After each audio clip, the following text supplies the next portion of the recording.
போட்ட காஃபிய குடிச்சிட்டு காரி துப்புறாங்க எல்லாமே. அனாமிகாக்கு அது ரொம்ப அசிங்கமா போயிடுது. அதுக்கப்புறம் மகா போயிட்டு எல்லாருக்கும் காஃபி குடுத்துறாங்க. எல்லாருமே ரொம்ப டேஸ்ட்டா இருக்கு. மகாவோட காஃபி குடிச்சா தான் அந்த நாளே நமக்கு இனிமையா போகும்ன்னு சொல்லிட்டு மகாவ பெருமையா பேசிட்டு இருக்காங்க. அனாமிகா எதிர்க்க.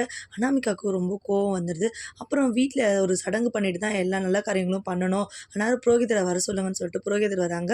பூஜை பண்றதுக்காக. மகா பார்த்தீங்கன்னா, அவங்க அம்மா அப்பாவ பார்த்துட்டு வரலாம். ரொம்ப கஷ்டமா இருக்குன்னு சொல்லிட்டு ஐஸ்வர்யா கிட்ட சொல்லிட்டு அவங்க அம்மா அப்பா பார்க்க கிளம்பி போறாங்க. போயிட்டு வீட்டுக்கு வரும்போது பார்த்தீங்கன்னா, எல்லாருமே கேள்வி கேட்குறாங்க.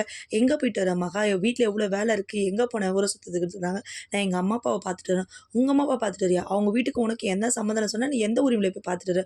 உங்களுக்கும் அவங்களுக்கு வேணா சம்மந்தம் இல்லாம இருக்கலாம். ஏன்னா எனக்கு சம்மந்தம் இருக்கு. அவங்க எங்க அம்மா அப்பா" அப்படி சொல்றாங்க. "உங்க குடும்பத்துக்கும் உனக்கும் இந்த வீட்டுக்கு துரோகம் பண்றது தானே வேலை" அப்படின்னு சொல்லிட்டு சித்ராதேவியும் காயத்ரியும் திட்டிட்டு இருக்காங்க. அனாமிகா கூட சேர்ந்துக்கிட்டு, "என்ன மகாக்கா இப்படி எதிர்த்து பேசிட்டு இருக்காங்க பெரியவங்கள" அப்படி சொல்றாங்க.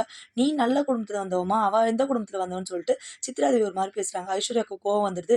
"என்னத்த ஒரு மாரி பேசிட்டு இருக்கீங்க எங்க தங்கச்சி? நீங்க ரொம்ப நல்லவங்களா? நீங்க எந்த குடும்பத்துல வந்தீங்க? நீங்களும் அதே மாரி குடும்பத்துல இருந்து வந்தவங்க. எங்க அம்மா அப்பாவ பார்த்துட்டு வர போனது நான் அவ்வளோ பெரிய தப்பா? அனாமிகா இந்த வீட்டுக்கு வரதுக்கு காரணமே மகா தான். தெரிஞ்சுக்கங்க அத. மகா என்னைக்குமே விஜய் வாழ்க்கைய கெடுக்கணும்னு நெனச்சது கிடையாது.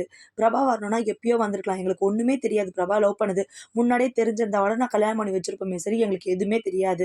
அனாமிகா வரணும்னு தான் மகாவும் ஆசைப்பட்டா. சும்மா எப்ப பாரு மகாவ திட்டிட்டே இருக்கிற வேலைலாம் வச்சுக்காதீங்க. இங்க இருக்கவங்ககிட்ட. உங்களுக்கு அவ்வளோதான்" அப்படின்னு சொல்லிட்டு பயங்கரமா திட்டிட்டு இருக்காங்க ஐஸ்வர்யா. கோவம் வந்துருது சின்னத்தைக்கு பார்த்தீங்கன்னா, "முன்னலாம் மகா மகான்னு தெரிஞ்சுட்டு இருந்தீங்க சின்னத்த. இப்ப என்ன நீங்க ஒரு மாரி நடந்துக்கிறீங்க" அப்படின்னு சொல்லி